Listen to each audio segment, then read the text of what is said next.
In this video, I would like to show you how you can reverse mount your shades.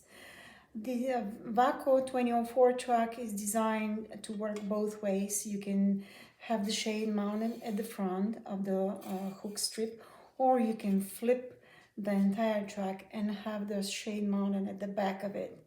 So when you do that, you will need the extra long bracket. It's 1.75 spring bracket to make sure that you have enough room at the back of the shade for your fabric.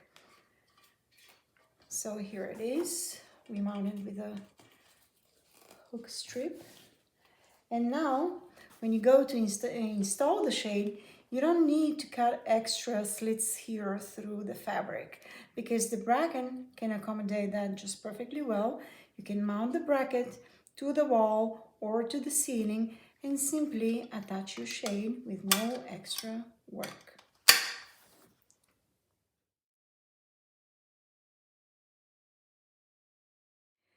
A lot of times we are asked about the placement of the grommet. So my rule of thumb is to have the grommet at least 3 inches below the top of the truck, so that in this case it's about 2 inches below the lower end of the truck.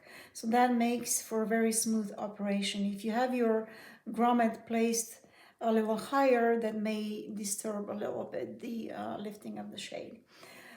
With that method, now you can attach a valance on the front of the shade. If you can use self-adhesive strip of loop, or if you have that truck mounted on the board, you can attach the valance to the board and cover up the headrail.